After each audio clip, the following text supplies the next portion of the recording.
Seandainya Pak Jokowi ijazahnya hilang, pertanyaan saya, kalau ijazahnya hilang, apakah otaknya juga hilang? Itu yang mau diteliti oleh TIFA. Assalamualaikum warahmatullahi wabarakatuh. Salam orasi kritis. Saudara-saudara sebangsa dan setanah air, ada satu kalimat dari Bung Rocky Gerung yang menurut saya jauh lebih menarik daripada polemik ijazah Jokowi itu sendiri. Bukan karena kalimat itu menjawab semua pertanyaan, tetapi karena ia mengubah cara pandang kita melihat persoalan. Rocky mengatakan yang sedang dipertengkarkan hari ini bukan lagi berkas perkara, melainkan gelagat politik dari perkara. Jika benar demikian, maka sesungguhnya kita tidak lagi sedang menyaksikan pertarungan hukum, melainkan pertarungan persepsi. Benarkah demikian? Ataukah justru disitulah letak persoalan yang lebih besar?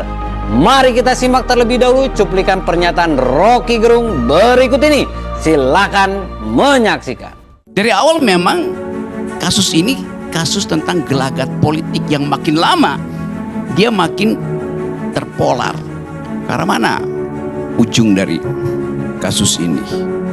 Seandainya Pak Jokowi ijazahnya hilang, pertanyaan saya, kalau ijazahnya hilang, apakah otaknya juga hilang? Itu yang mau diteliti oleh TIFA, supaya tidak ada pembuktian bahwa otak orang itu hanya tergantung pada ijazahnya. Kan di balik kasus ini kita bertengkar, emang Pak Jokowi punya otak nggak? Kalau dibuktikan secara sosiologi, secara psikologi bahwa Pak Jokowi berpikir runtut, reasoningnya bagus, kalkulasinya efektif, orang nggak akan persoalin mau punya ijazah mau nggak punya ijazah. Orang bertanya, orang kuatnya siapa? Saya buka misteri ini. Orang kuatnya di balik penahanan Roy dan Tifa, orang kuatnya adalah Joko Widodo. Yang menghendaki mereka ditangguhkan adalah Joko Widodo. Lalu orang tanya, lu tahu dari mana, Rok? Kan semua nggak ada yang tahu kan? Maka saya bisa sok tahu. Justru karena orang nggak tahu, saya bisa sok tahu. Di dalam imajinasi saya bertemu dengan Pak Jokowi, dan Jokowi berpikir bahwa sebaiknya ditangguhkan. Karena kalau dibuka, bangsa ini pecah. Kasus ini akhirnya berubah dari diskusi panjang menjadi polemik. Polemik itu apa tuh? Dalam bahasa Yunani, polemik itu kata dasarnya polemos, artinya perang. Tapi kita bukan pakai perang senjata, bukan pakai perang hukum, bahkan bukan pakai perang kata-kata. Kita perang pakai persepsi kok. Dari awal perangnya persepsi. Bukan untuk memenangkan kebenaran, tapi untuk memenangkan persepsi. Ada nggak ijazahnya? Ada. Mana ijazahnya? Hilang. Cari di mana? Mungkin masih ada berkasnya di Pasar Pramuka. Karena kita berpolemik, makin lama sinopsis kita itu makin sempit. Lalu akhirnya dia menyempit sempurna mencari orang di belakang masalah-masalah ini. Orang kuat. Siapa orang kuatnya? Nggak ada orang kuat yang datang yang kemudian sukses. Siapa yang jadi orang kuat? Soeharto orang kuat, hancur. Stalin orang kuat, hancur. Hitler orang kuat, hancur. Jadi kita mau coba lihat sebetulnya kenapa kata orang kuat itu dimunculkan dalam polemik hari ini. Kan konyol. Kalau misalnya Pak Jokowi menang di pengadilan, apakah dia menang di hati rakyat yang menganggap bahwa kesulitan ekonomi hari ini dimulai oleh pemborosan anggaran IKN? Kita coba teduhkan sementara akal sehat kita, supaya gelora kita untuk marah, gelora itu, energi untuk marah itu kita alihkan pada soal-soal persaingan politik hari ini. Dengan kata lain, tadi saya mulai dengan berkasnya ada di situ, tapi orang tidak mau lihat berkasnya lagi. Orang ingin melihat gelagat dari berkas itu. Apakah nanti kasus Roy Suryo dan Tifa ini akan jadi batu uji tentang ketegangan politik diam-diam antara Jokowi dan Prabowo? Baik, pernyataan Rocky itu tentu bisa diperdebatkan.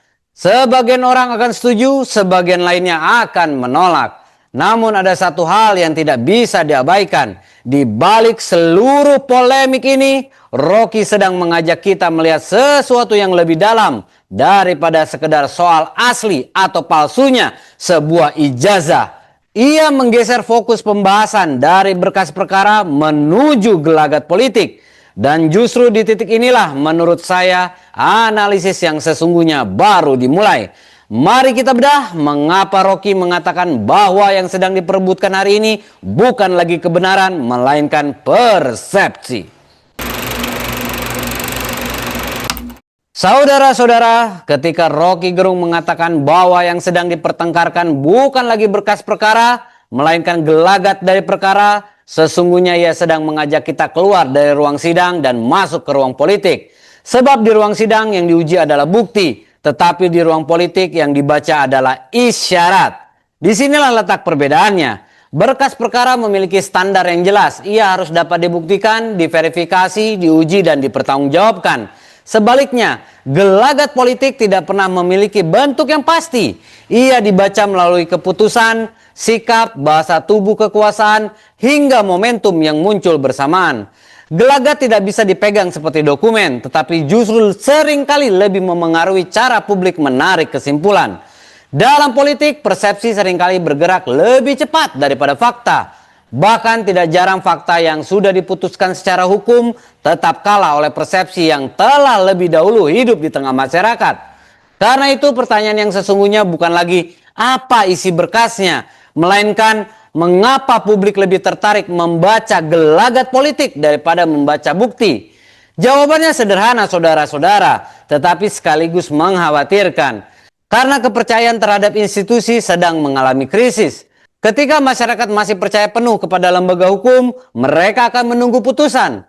Mereka akan mengikuti proses. Mereka bersedia memberi ruang bagi pembuktian. Tetapi ketika kepercayaan mulai terkikis, setiap keputusan akan dibaca bukan sebagai hasil dari proses hukum, melainkan sebagai sinyal politik.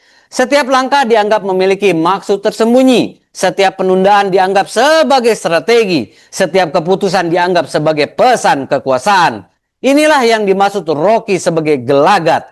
Gelagat muncul bukan karena masyarakat malas berpikir, melainkan karena masyarakat merasa bahwa informasi yang tampak di permukaan belum tentu menggambarkan apa yang sebenarnya terjadi di belakang layar. Namun di titik ini kita juga harus berhati-hati ya. Membaca gelagat memang penting. Politik memang tidak pernah hanya berbicara tentang teks undang-undang atau pasal-pasal hukum. Politik juga berbicara tentang simbol, momentum, dan komunikasi kekuasaan. Tetapi membaca gelagat tidak boleh berubah menjadi kebiasaan menggantikan bukti dengan dugaan. Disinilah saya melihat satu sisi menarik sekaligus problematis dari pernyataan Rocky. Ketika ia menyebut siapa orang kuat di balik penangguhan, ia segera mengatakan semua tidak tahu, maka saya bisa sok tahu. Mungkin hanya bercanda. Kalimat itu terdengar ringan, bahkan mengundang tawa. Tetapi secara filosofis, kalimat itu mengandung batas yang sangat penting antara analisis dan spekulasi. Analisis berangkat dari fakta menuju kesimpulan. Spekulasi berangkat dari kemungkinan menuju dugaan. Keduanya boleh hidup dalam ruang demokrasi. Namun publik harus mampu membedakan mana yang merupakan argumentasi berdasarkan bukti dan makna yang merupakan hipotesis yang belum terverifikasi. Jika batas ini hilang, maka ruang publik akan dipenuhi narasi yang terdengar meyakinkan, tetapi sulit dipertanggungjawabkan. Lalu Rocky melangkah lebih jauh. Ia mengatakan bahwa polemik ini bukan lagi perang hukum, bukan pula perang kata-kata, melainkan perang persepsi. Disinilah analisisnya menjadi sangat relevan. Kita hidup pada zaman ketika kemenangan tidak selalu ditentukan oleh siapa yang paling benar, melainkan oleh siapa yang paling berhasil membentuk persepsi. Di era media sosial, persepsi dapat menyebar jauh lebih cepat daripada proses hukum. Sebuah potongan video berdurasi 1 menit dapat membentuk opini jutaan orang. Sementara putusan pengadilan setebal ratusan halaman mungkin tidak pernah dibaca oleh publik. Akibatnya pertarungan tidak lagi berlangsung di ruang sidang, tetapi di ruang digital. Yang diperebutkan bukan hanya kebenaran, melainkan perhatian. Bukan hanya fakta, melainkan keyakinan publik terhadap fakta tersebut. Fenomena inilah yang sering disebut sebagai politik pasca kebenaran atau post-truth politics.